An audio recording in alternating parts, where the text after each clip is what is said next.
Boa noite, pessoal. Sejam todos bem-vindos à nossa palestra de hoje, pelo Grupo Espírita Inácio Ferreira.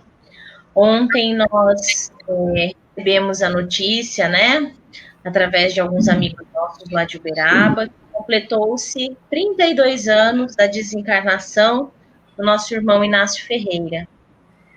Então, nós postamos lá depois na página uma mensagem para ele, se vocês quiserem depois ver, está lá na nossa página do Facebook, tá bom?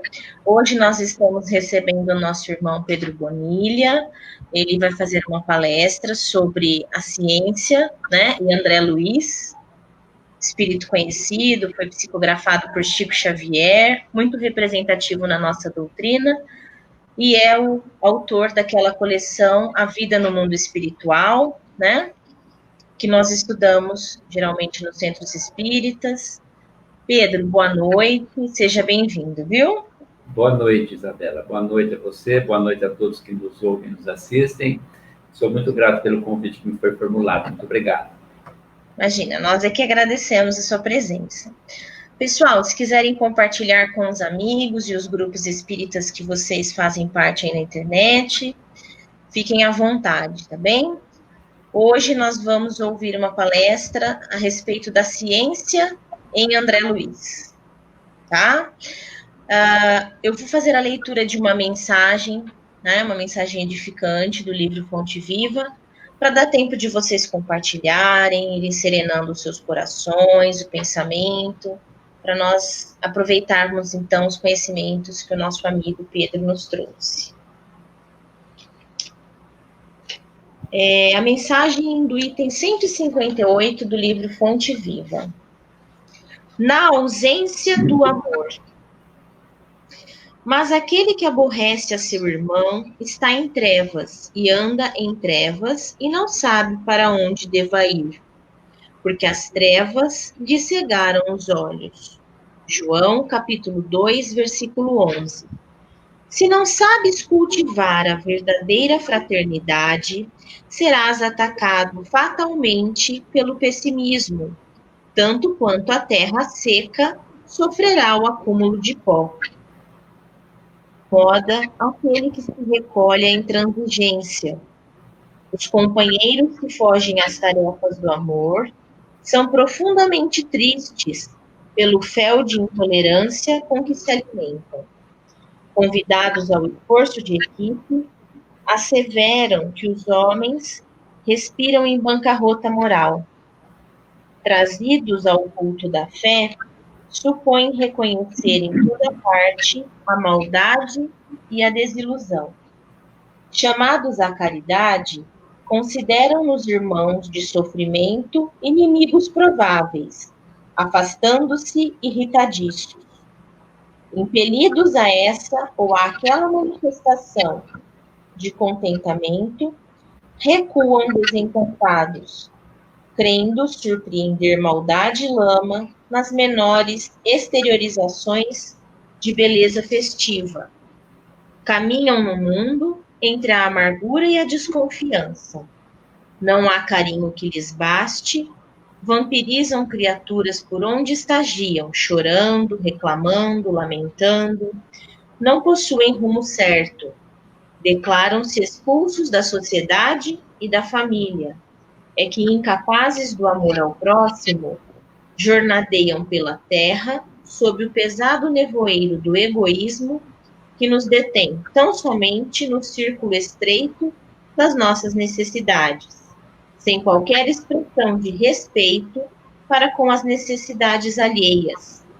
Afirmam-se incompreendidos porque não desejam compreender.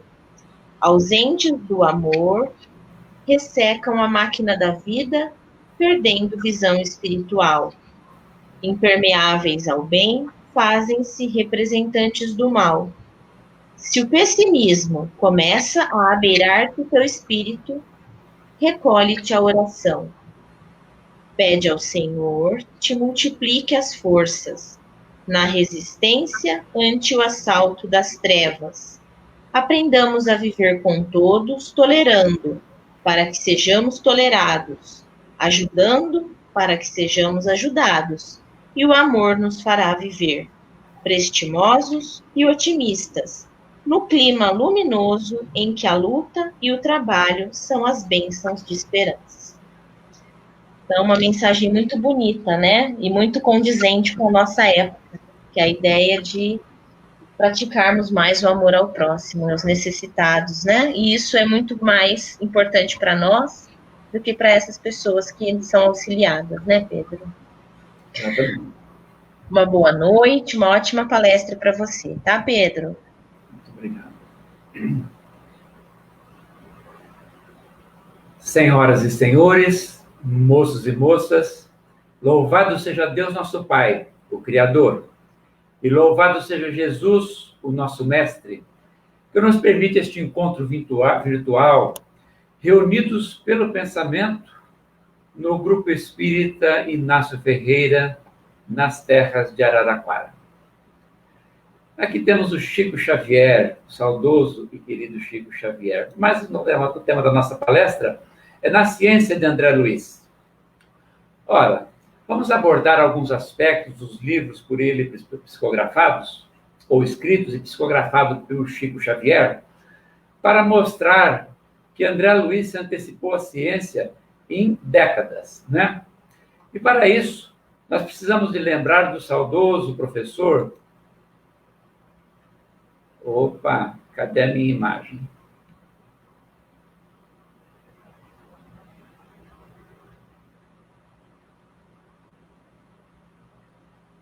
Gente, a imagem sumiu aqui.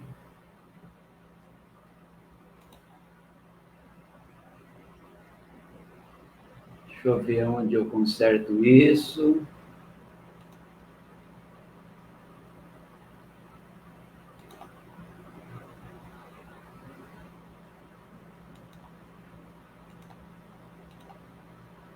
Vamos lá? Será que agora vai? Vai. Não vai, não. Oi, Isabela.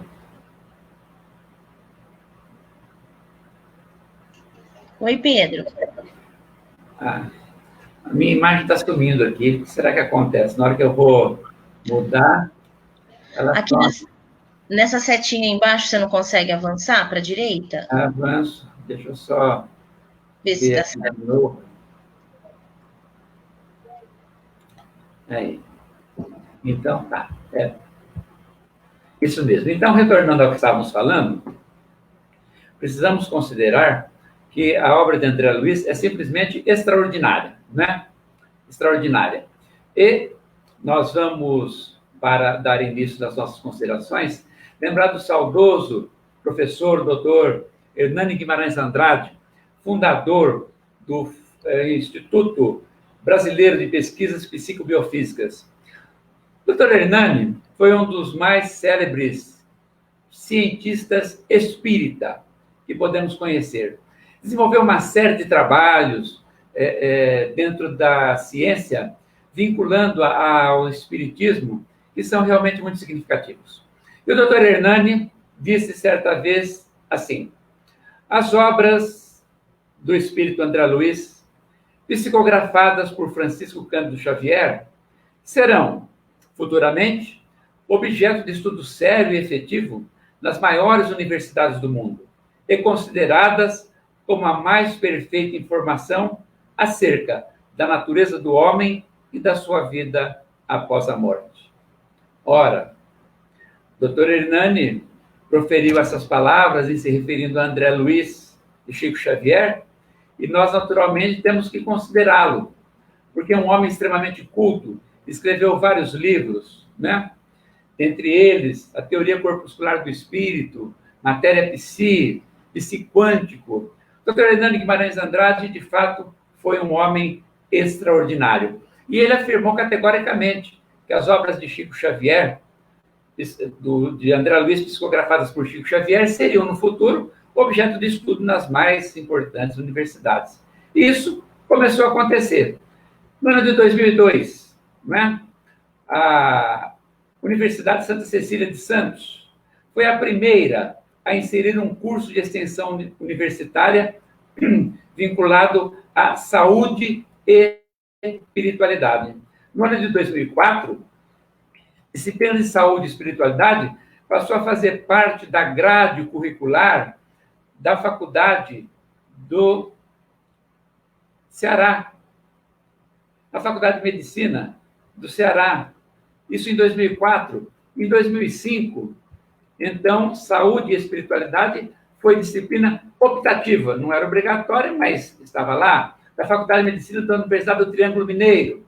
No ano de 2006, Rio Grande do Norte, também como disciplina optativa, medicina, saúde e espiritualidade.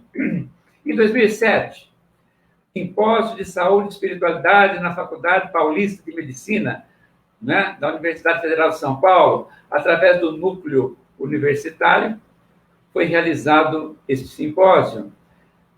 Faculdade de Medicina da Universidade de São Paulo, da USP, sob a coordenação do Dr. Sérgio Felipe de Oliveira, Medicina e Espiritualidade, foi o tema do seminário. Aqui temos a Universidade de Minas Gerais, Universidade Federal de Minas Gerais, Faculdade de Medicina. Foi realizado o nono simpósio, isso em 2013. Ora, o doutor Hernani Guimarães Andrade considerou que as obras do espírito André Luiz, psicografadas por Chico Xavier, seriam futuramente objeto de estudo sério e efetivo nas maiores universidades do mundo, porque são consideradas como a mais perfeita informação acerca da natureza do homem e da sua vida após a morte. E nós vamos começar por este livro aqui, Nos Domínios da Mediunidade. Ora, foi escrito em 1954. No capítulo 3, intitulado Obsessão, André Luiz descreve aí um caso de obsessão e evidencia a necessidade de um tratamento espiritual, coisa que na época não era cogitada. Os senhores e as senhoras têm ideia de como era um tratamento para aqueles que tinham distúrbios ou comportamentos mentais inadequados? Em 54, era na base do eletrochoque. A pessoa era amarrada numa maca e acreditavam os médicos, os cientistas, que se ela sofresse um tratamento com choque e variava de intensidade de acordo com o caso, a pessoa iria ter, de acordo com a corrente elétrica a ela aplicada, a liberação de determinados hormônios, né, pelas glândulas que se queria estimular. E isso era uma coisa assim bastante feita de forma empírica até. E era um tratamento mais adequado. Em 1954 era assim que se tratava as pessoas com distúrbios comportamentais, distúrbios mentais ou coisa que o valha. E André Luiz, em 1954, no capítulo 9, intitulado Possessão, ele dizia que era necessário voltar os olhos para um tratamento também espiritual. Também espiritual. Ora, aqui nós temos a medicina dizendo que a obsessão espiritual é um estado de transe e de possessão. É a medicina que diz isso. Em 2006, o CID, Código Internacional de Doenças, no item F44.3, inseriu a obsessão com o nome de estado de transe e de possessão, definindo da seguinte maneira: estados de transe e de possessão são transtornos caracterizados por uma perda transitória da consciência e da sua própria identidade, associada a uma conservação perfeita do meio ambiente. Ora, está dizendo aqui o item F44.9 do Código Internacional de Doenças que um estado de transe e de possessão é um transtorno que se caracteriza pela perda da consciência e da própria identidade. Ou seja, quem está se manifestando não é a pessoa, né, que se está acostumada ou acostumado a ver. Ela não tem a mesma identidade, mas apresenta a conservação do meio ambiente. Isto quer dizer que a pessoa sabe onde ela está, sabe com quem conversa, mas é uma outra personalidade que se manifesta. E isto a medicina colocou no Código Internacional de Doenças e fez a seguinte ressalva. Diz o item F44.3 que os estados de transe e de possessão somente são considerados como uma patologia quando eles são involuntários e não desejados. Os transes e situações admitidas no contexto cultural ou religioso de qualquer pessoa estão excluídos. O que é que o Código Internacional de Doenças está dizendo? Está dizendo que somente é uma patologia quando é involuntário e não desejado. Porque aqueles casos em que há transe, como, por exemplo, nos centros espíritas, em que o médium se dispõe ao trabalho mediúnico e entra em transe, isto ele deseja, isto é uma coisa que ele pretende. Então, não é um estado patológico. Nas igrejas evangélicas, quando lá os anciões ou anciãos, eles entram em transe, porque se manifesta o Espírito Santo, não se trata de estado de transe ou de possessão de vertente patológica. Não é? Na própria Igreja Católica, a carismática também apresentam aí transes, mas está aqui no caso, não é? De situação admitida fazendo parte do contexto cultural. Os terreiros de Umbanda, claro, faz parte do contexto cultural e religioso de qualquer pessoa. Todas essas situações estão excluídas. Estado de transe de possessão, para o Código Internacional de Doenças, e de acordo com a medicina vigente, são aqueles, né, que estão fora das situações do contexto cultural ou religioso, somente se caracterizando quando os transes são involuntários e não desejados. Ora, André Luiz escreveu nos Domínios da Mediunidade em 1954. 52 anos depois, vem o Código Internacional de Doenças e a Medicina aceitar o estado de transe de possessão como uma enfermidade reconhecida que precisa ser tratada espiritualmente. Passemos a um outro livro, No Mundo Maior, capítulo 3, Casa Mental. Pois bem, aqui André Luiz diz assim, olha, nos planos dos lobos frontais, silenciosos ainda para a investigação científica do mundo, jazem materiais de ordem sublime, que conquistaremos gradualmente no esforço de ascensão, representando a parte mais nobre do nosso organismo divino em evolução. Vou ler de novo. Nos planos dos lobos frontais, silenciosos ainda para a investigação científica do mundo, jazem materiais de ordem sublime que conquistaremos gradualmente no esforço de ascensão, representando a parte mais nobre do nosso organismo divino em evolução. Se eu pedisse para os senhores e para as senhoras explicar isso, provavelmente vocês falariam a mesma coisa usando outras palavras, substituindo uma palavra por outra e continuaremos sem entender nada, né? 1947, André Luiz disse isso. O tempo passou. Esse é o Dr. Jorge Muhl Neto. Do ano de 2002 ao ano de 2006, ele fez pesquisas com a máquina de ressonância magnética funcional. Qual é a diferença entre a máquina de ressonância magnética funcional e a máquina de ressonância magnética? A máquina de ressonância magnética, ela faz fotografias seriadas, né, dos órgãos internos, como também pode fotografar o órgão inteiro, mas é como se fizesse fatias dos órgãos da pessoa. A máquina de ressonância magnética que estamos vendo aqui, ela faz um estudo do comportamento do cérebro. Enquanto a outra só fotografa, essa, além de fotografar, consegue ver o andamento das coisas que acontecem no cérebro. É essa a diferença da máquina de ressonância magnética e da máquina de ressonância magnética funcional.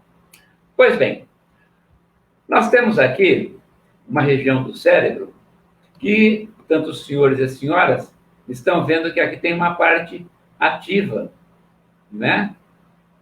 Que parte que é esta? Aí está a área tegmentar mesolímbica e os estratos dorsal e ventral. Aí está o sistema de recompensa do cérebro.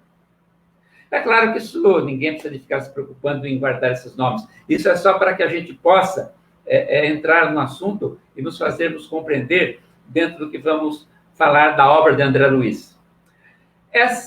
Aí nessa área, a área tegmentar mesolímbica e os estratos dorsal e ventral, aí está o sistema de recompensa do cérebro.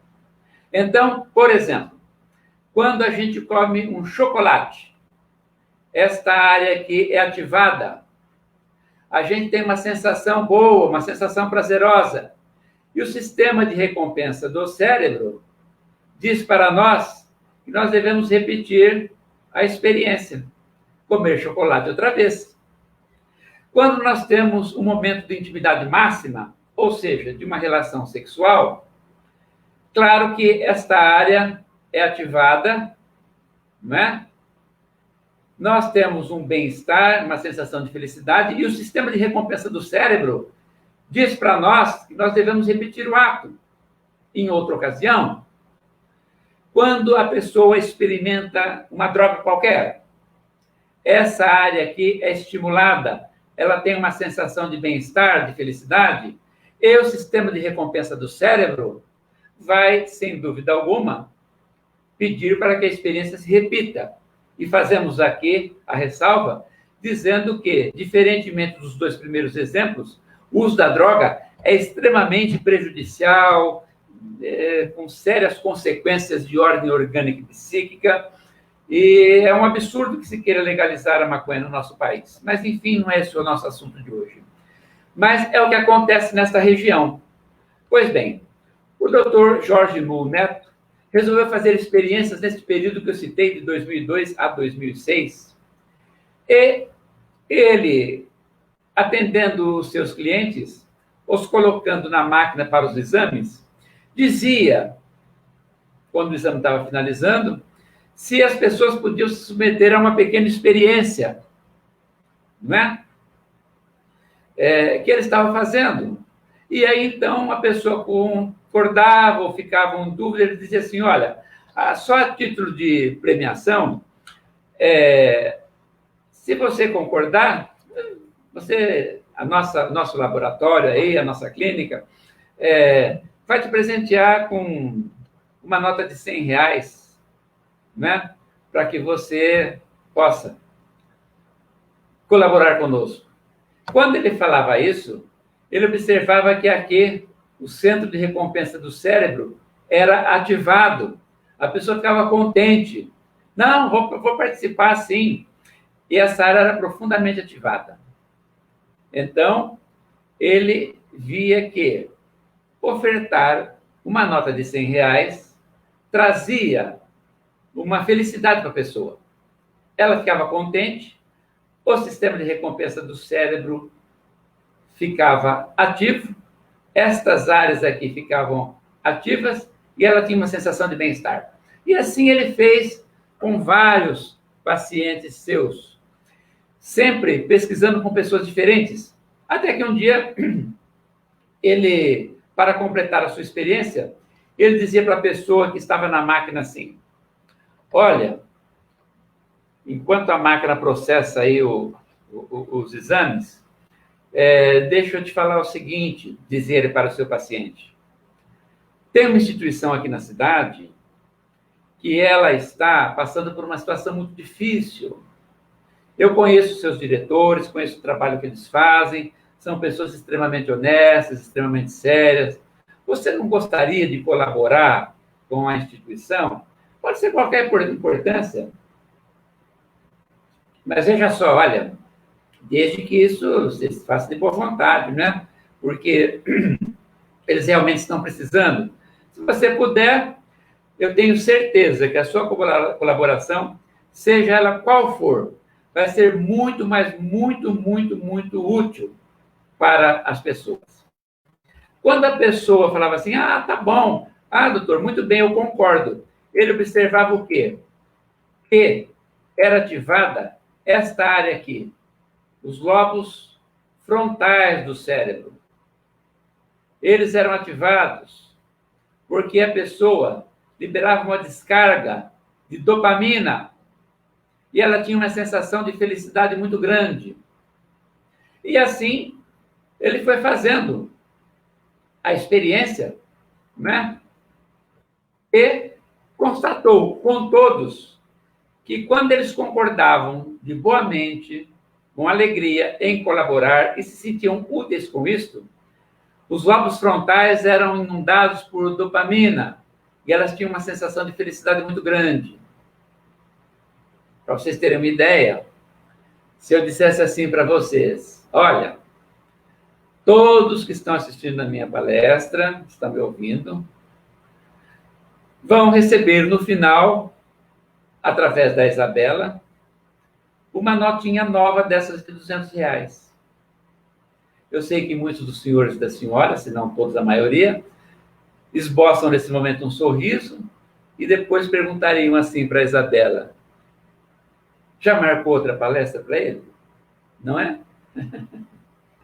Pois é. O doutor Jorge Bull, brincadeira à parte, então chegou à seguinte conclusão, de que as pessoas, quando praticavam um bem, tinham o córtex pré-frontal inundado por dopamina, tinha uma sensação de felicidade, e chegou à conclusão seguinte, o córtex pré-frontal anterior contém representações mentais baseadas em valores morais.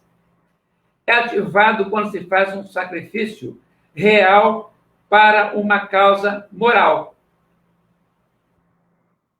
É prazeroso do ponto de vista físico fazer o bem. Vejam que interessante. Ele não fala que é prazeroso do ponto de vista espiritual. Ele não fala que é prazeroso do ponto de vista moral. Ele não fala que é prazeroso do ponto de vista social. Ele fala que é prazeroso do ponto de vista físico fazer o bem. Ele, acredito que não seja espírita, possivelmente seja católico, e ele, por fim, termina a sua pesquisa dizendo assim, é dano que se recebe.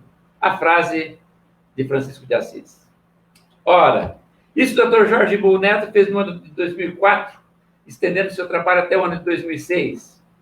André Luiz escreveu no Mundo Maior, no ano de 1947, nos planos dos lobos frontais, silenciosos ainda para a investigação científica do mundo, jazem materiais de ordem sublime, que conquistaremos gradualmente, no esforço de ascensão, representando a parte mais nobre do nosso organismo divino em evolução. 59 anos depois, o Dr. Jorge Bull Neto vem comprovar cientificamente as palavras de André Luiz no livro No Mundo Maior. Passemos para o próximo, e a vida continua. Ano de 1968. O homem ainda não tinha ido à Lua. Não existia internet, celular, nada disso. E André Luiz, no capítulo 9, intitulado Irmão Cláudio, deste livro, diz assim, em última análise, chegaremos a saber que a matéria é luz coagulada, substância divina que nos sugere a onipresença de Deus. Vejam que André Luiz teve coragem para escrever isso, em 1968. Mas Chico Xavier teve uma coragem e uma confiança ainda maior, porque publicou num livro em que ele psicografou. Imagine isso sendo dito em 1968. Talvez muitos dos que nos ouvem não tinham nascido ainda. A matéria é luz coagulada. Aqui estão dois cientistas, Bob Tobin e Fred Wolf, da Universidade de Los Angeles, na Califórnia. Eles escreveram um livro intitulado Space, Time and Beyond, que foi traduzido para o português.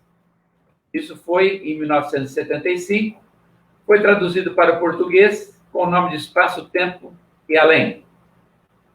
Neste livro, em 75, Tobin e Wolff asseveram categoricamente o seguinte: a matéria nada mais é do que luz capturada gravitacionalmente.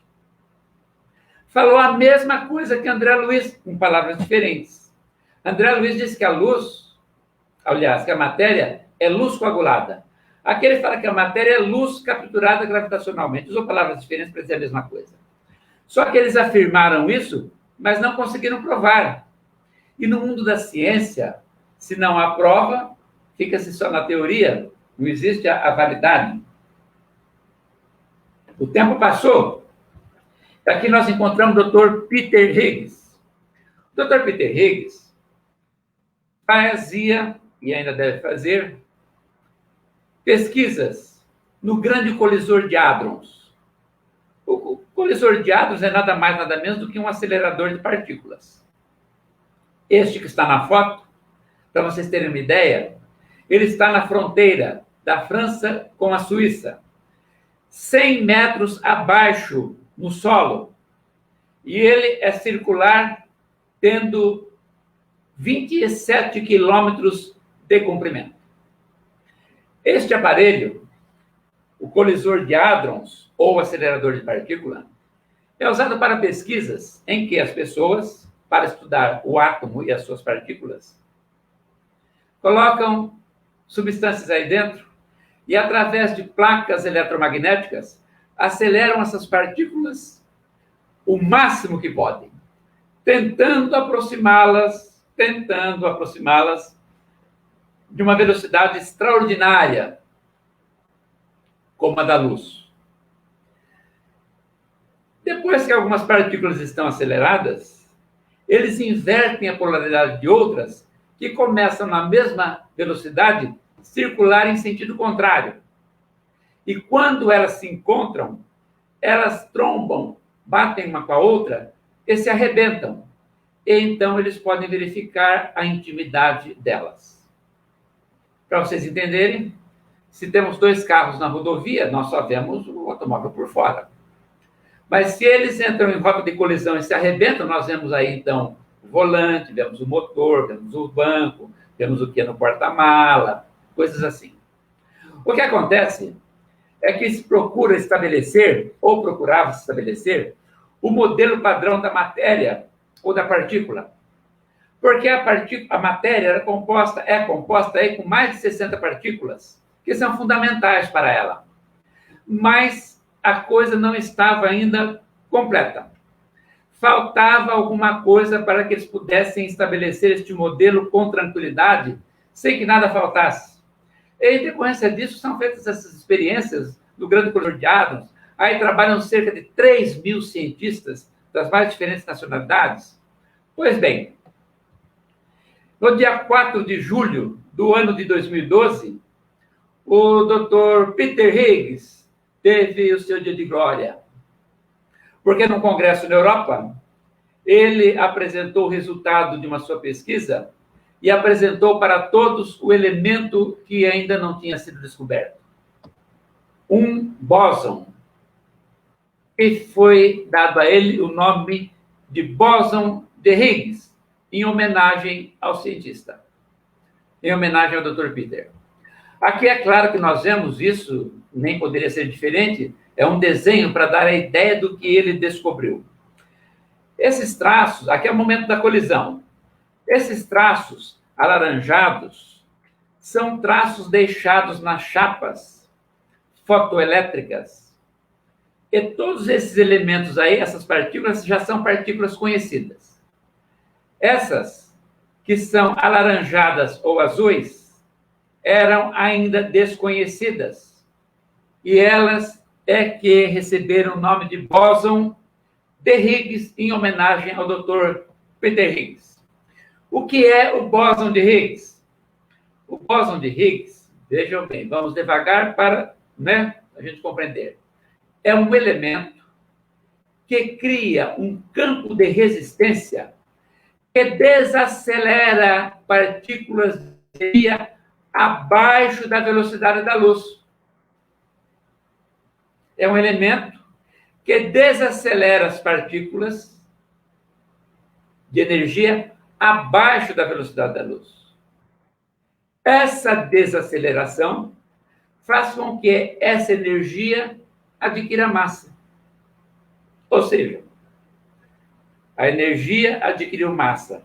Posso dizer que a luz adquiriu massa pelo seguinte: o que é um fóton de luz? Até hoje os cientistas não entraram num acordo o que é um fóton de luz. De jeito nenhum. Porque uns dizem que a radiação eletromagnética, que ora se comporta como onda, e outros dizem que ora se comporta como partícula. É onda ou é partícula? Não somos nós aqui, eu em Jales e vocês aí em Araraquara, que vamos resolver isso, né? Mas os cientistas do mundo inteiro dizem que um fóton de luz é uma radiação eletromagnética que se comporta ora como onda, ora como partícula.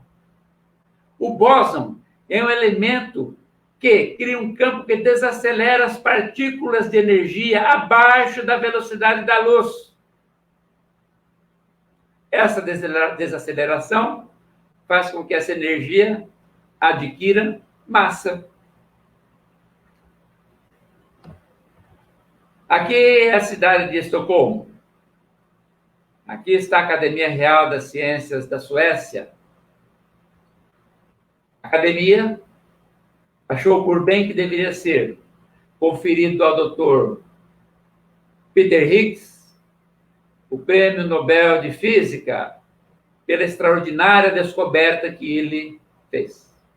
O bóson, que recebeu o seu nome em homenagem a ele. Estocolmo, aqui está, né? A Casa de Concertos de Estocolmo. É aqui onde é entregado o Prêmio Nobel para aqueles que o ganham. É realmente uma coisa suntuosa e fantástica.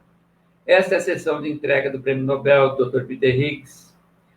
Aqui uma visão mais próxima do salão, as pessoas na plateia, as celebridades ali em cima, né? No que é que consiste o prêmio? É um diploma, a pessoa recebe um diploma de citação, recebe uma medalha de ouro com a efígie do senhor Nobel, aqui o diploma, aqui a efígie, a medalha, melhor dizendo, e a bagatela de 1 milhão de euros. Hoje são mais de 7 milhões de reais. Isso tudo na presença do rei e da rainha. E nós podemos ver aqui. Para quem não sabe, a rainha da Suécia é brasileira, né? A rainha Silvia. Uma coisa fantástica, impressionante, que só aqueles que realmente fazem algo em benefício da humanidade merecem receber o prêmio. Pois bem, André Luiz, 1968. A matéria é luz coagulada. Em última instância, chegaremos a saber que a matéria é luz coagulada, substância divina que nos fala da onipresença de Deus. 44 anos depois, o Dr. Peter Higgs, quando descobre o bóson que levou o seu nome, diz que ele desacelera as partículas abaixo da velocidade da luz. E quando essas partículas são desaceleradas abaixo da velocidade da luz, elas adquirem massa, ou seja, se transformam em matéria. Nós temos um outro livro, Nosso Lar, capítulo 31, intitulado Vampiro. Neste livro aqui, André Luiz diz assim: quando fomos atender 2 enfermos no Patilhão 11, escutei gritaria próxima. Fiz instintivo movimento de aproximação. Não prossiga, disse Narcisa. Localizam-se ali os desequilibrados do sexo. O quadro seria extremamente doloroso para os seus olhos. Guarde essa emoção para mais tarde. Ali encontram-se os desequilibrados do sexo. O quadro seria extremamente doloroso. Deixa para depois. Depois disso, André Luiz escreveu mais 12 livros. Mais 12 livros. E em nenhum deles ele contou o que viu lá na câmara onde estavam desequilibrados do sexo. Claro que depois ele foi lá. Os anos se passaram. Depois ele foi lá, mas não contou em nenhum livro. Por quê? Porque são quadros extremamente dolorosos. E André Luiz já, sem dizer nada, nos diz muita coisa. Que aquilo que é doloroso para os nossos olhos e que pode despertar em nós desequilíbrios deve ser evitado. Pois bem, 1944. No ano de 2004, a internet já estava na casa de todo mundo. Se não todo mundo, pelo menos a grande maioria. E a internet é tudo de bom. Por exemplo, se não fosse a internet, nós não estaremos aqui conversando hoje, não é verdade? Pois é, olha que coisa fantástica, né? A internet coloca o mundo na ponta dos nossos dedos. A gente pode ver o que está acontecendo no Japão neste exato momento. A gente digita um nome ou uma palavra e aí o Google ele mostra para nós tudo referente àquilo. Se pudermos fazer isso em inglês, aumenta exponencialmente a nossa pesquisa, se fizermos a pesquisa no idioma inglês. Não bastando os textos que nos são apresentados, ainda temos imagens, fotografias de personagens, uma série de coisas. A gente assiste jogos de futebol ao vivo, nos possibilita assistir filmes, coisa que antes só podíamos ver no cinema, a gente vê em casa, através da internet. A internet é tudo de bom, mas a internet traz também aquilo que nós não deveríamos ver, porque são coisas extremamente dolorosas para os nossos olhos e que podem nos desequilibrar. André Luiz já disse, em 1944, né, relatando no seu livro a respeito dos desequilibrados do sexo. E hoje, graças ao vício da pornografia, o vício pornográfico. São filmes, são clipes, em que aparecem as mais bestiais e sórdidas manifestações de ordem sexual em completo desequilíbrio. É preciso tomar cuidado. Temos que nos lembrar do que Narcisa falou para o André Luiz. O que acontece assim, a pessoa recebe no WhatsApp um clipe, ela vê lá no escritório, no banco, na farmácia, não importa, no consultório, no lugar onde ela trabalha, na empresa. No dia seguinte ela recebe outro, no dia seguinte ela recebe outro, mas no final de semana ela está em casa, então ela não recebe. Mas ela se acostuma a ver, e aí então ela leva e começa a ver em casa. Depois ela começa a procurar. E, enfim, ela já está se viciando na pornografia. Porque toda vez que a pessoa vê pornografia, a exemplo de outras coisas, ela emite uma onda vibratória mental que vai entrar em sintonia com espíritos que estão vibrando naquela mesma onda, naquela mesma faixa. E se ela continua vendo, ela atrai esses espíritos para a sua atmosfera psíquica. E então, eles sentem prazer através dos olhos de quem vê. E então a pessoa começa a ficar estimulada a ver pornografia cada vez mais. Muitas delas com cenas doentias. É claro que a pessoa vendo pornografia, de uma certa forma, ela se satisfaz fisicamente. E aí, então, tanto o homem quanto a mulher deixa de cumprir com os seus deveres conjugais. Eu tive 3 casos, ou 4, de pessoas que me procuraram com este problema. 3 homens e uma mulher.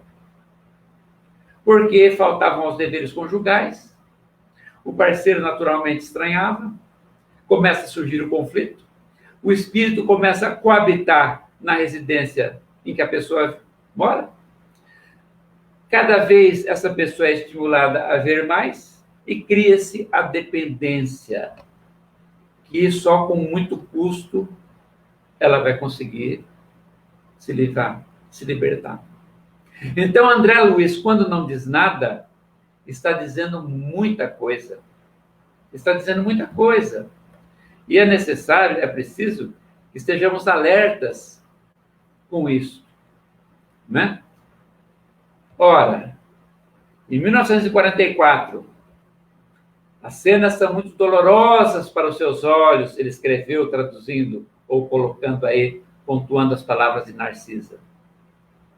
60 anos depois, a internet, que traz tudo de bom, também traz cenas de desequilíbrio dolorosas para os nossos olhos. E como André Luiz não disse o que ele viu, nós também não devemos ficar procurando aquilo que não devemos ver. Não é? Bom, próximo livro, Missionários da Luz, capítulo 2, a epífise. É a glândula da vida mental. Na puberdade, acorda as forças criadoras do ser e continua a funcionar como o mais avançado laboratório de elementos psíquicos. Então, aí está. O que André Luiz fala da glândula pineal. A glândula da vida mental. Acorda as forças criadoras. É um laboratório de elementos psíquicos. Esse daqui é o Dr. Giancarlo Lucchetti, da Universidade Federal de Juiz de Fora. Ele, juntamente com a sua equipe, onde aparece aí o Dr.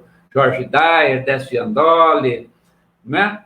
Desenvolveu um trabalho no começo aí da década deste milênio, que foi intitulado Aspectos Histórico e Cultural da Glândula Pineal. Comparação entre as teorias fornecidas pelo Espiritismo nos anos 1940 e as evidências científicas da atualidade. O doutor Giancarlo Lucchetti fez um estudo com o que a ciência mostra hoje e com o que André Luiz escreveu há décadas. Ele desenvolveu com a sua equipe um trabalho importantíssimo que publicou nessa revista, que infelizmente, quando a gente faz essa parada na internet, não dá para ver, mas é uma revista de medicina internacional que se chama Cartas da Neurociência.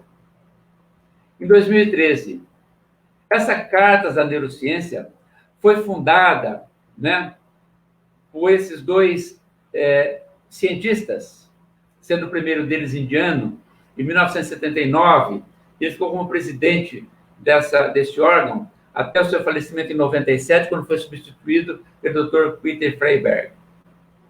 Essa é uma revista médica internacional para a publicação de artigos originais de pesquisa básica e clínica. É uma revista muito respeitada. E o Dr. Giancarlo Lucchetti publicou nessa revista a comparação entre as teorias fornecidas pelo Espiritismo nos anos 1940 e os conhecimentos que a ciência obteve nos últimos 20 anos. E a ciência dos últimos 20 anos confirmou tudo aquilo que o Espírito André Luiz escreveu pelas mãos abençoadas de Chico Xavier. Envolveu saúde mental, função endócrina, glândula pineal e sistema reprodutivo, glândula pineal e atividade física, excreção de hormônios segregados pela glândula pineal e a conexão com o mundo espiritual. André Luiz, estudando a epífise, disse que era a glândula da vida mental, em 1945. André Luiz antecipou informações que foram pesquisadas e confirmadas 60 anos depois da publicação do seu livro.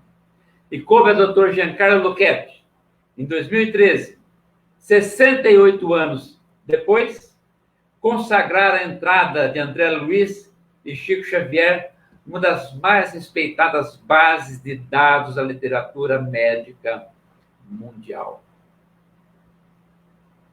Esse é André Luiz e o médium Chico Xavier. E de lá para cá, naturalmente, começou a ocorrer no mundo todo seminários, congressos, né?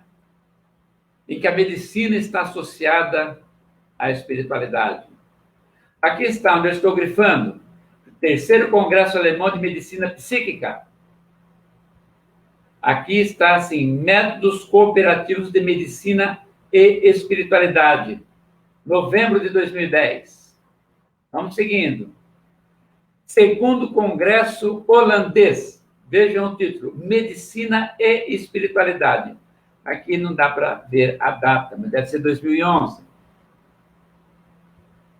De novo, sexto Congresso Alemão de Medicina Psíquica, método cooperativo de medicina e espiritualidade, né? Aqui, quarto Congresso Britânico de Medicina e Espiritualidade em Londres, 2012.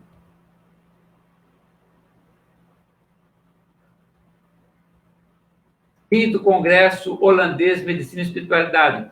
É uma pena que não dá para vocês verem, mas aqui, ó, por exemplo, doutora Marlene Nobre, né? Aqui está, Décio Giandoli aparece, o doutor Giancarlo Lucchetti, e por aí vai. Como aqui está na tela do computador, não dá para ler. 12º Congresso Saúde e Espiritualidade de Botucatu, 2015. Seguindo, traduzindo o que está escrito aqui. 2015, Simpósio Saúde e Espiritualidade, na Alemanha. Em 2015 também, seguindo, porque não dá para ver, aí foi em outubro.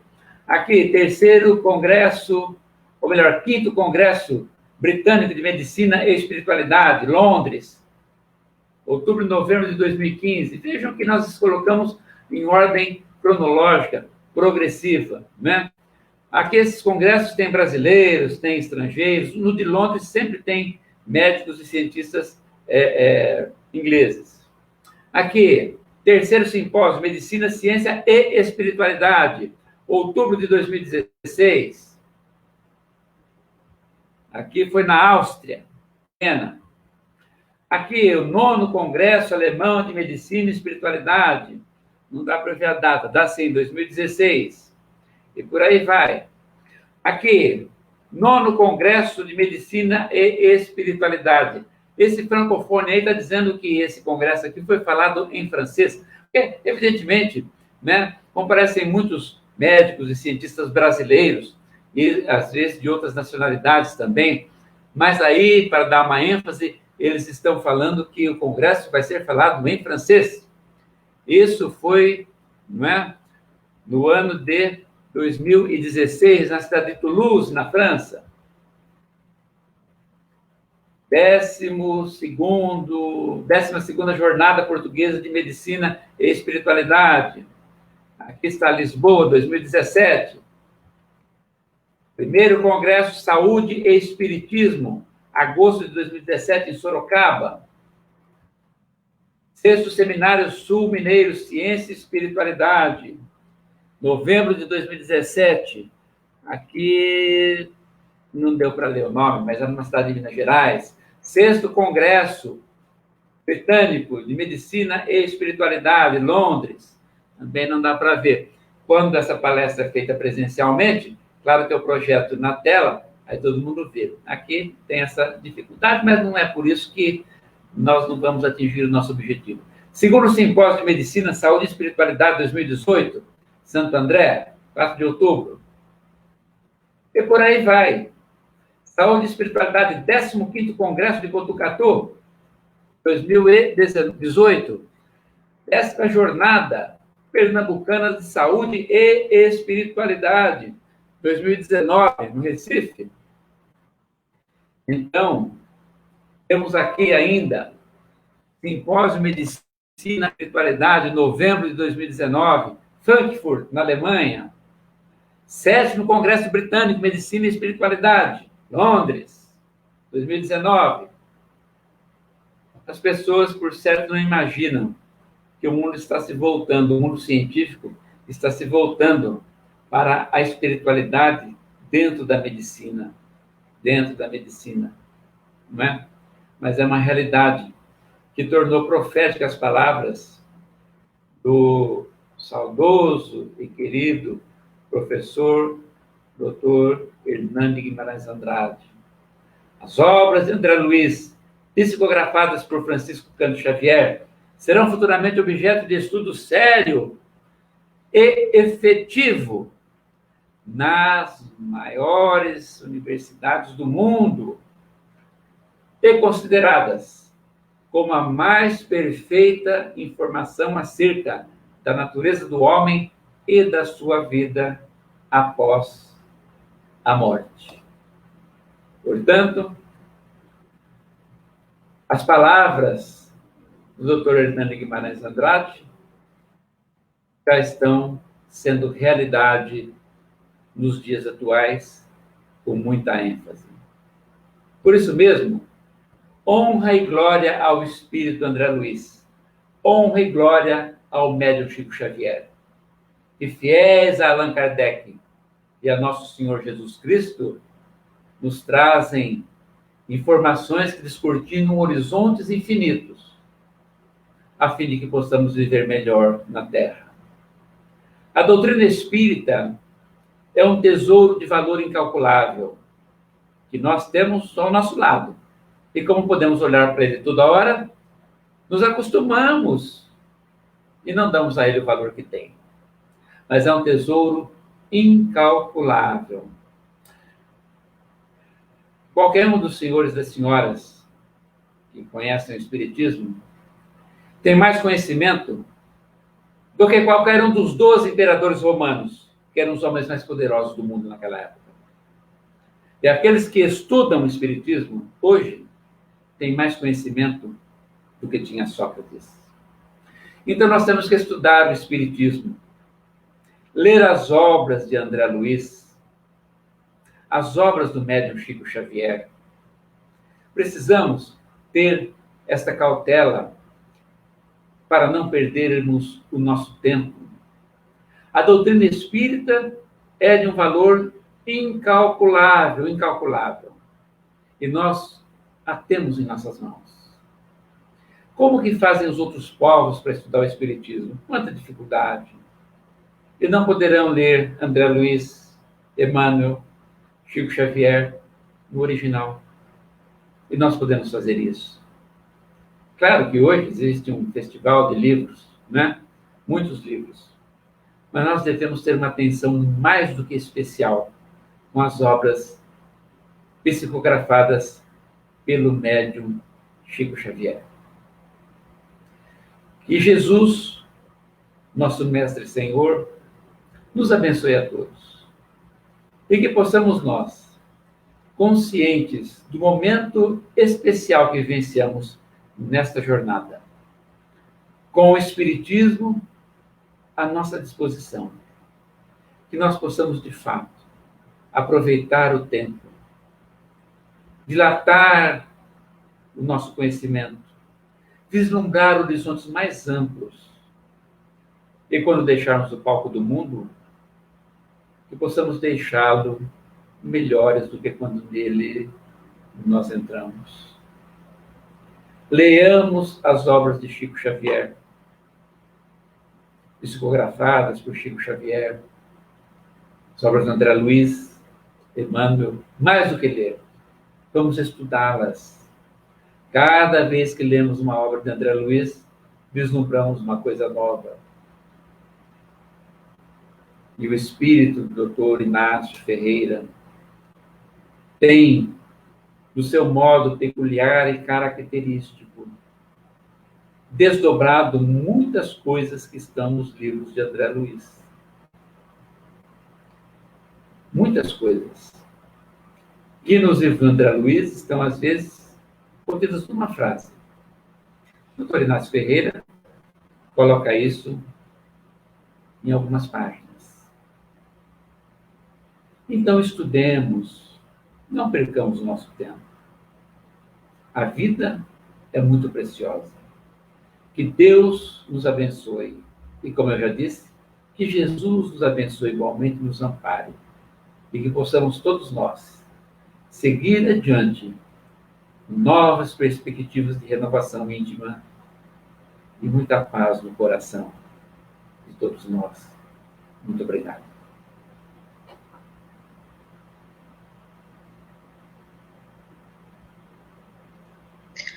Pedro, muito obrigada pela palestra.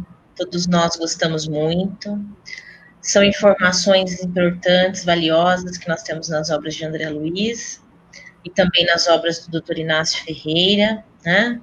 Tem um livro recente do Dr. Inácio que eu acho que todo mundo deveria ler. Eu já falei para o Bacelli que eu amei esse livro, porque eu acho que ele é de uma importância enorme para a sociedade atual, que é o livro Transgênero. Ele vai explicar muito dessa questão que é tão combatida e tão pouco entendida pelas pessoas hoje na sociedade, né? Sim. Então, como você tocou nessa questão do desdobramento dos livros, né, do André Luiz, através das obras do Dr. Inácio, eu acho que todos deveriam ler, né? Um livro interessante. Exatamente. Exatamente. Pedro, eu não vou me estender muito, porque você já finalizou com chave de ouro. Bom, muito obrigado.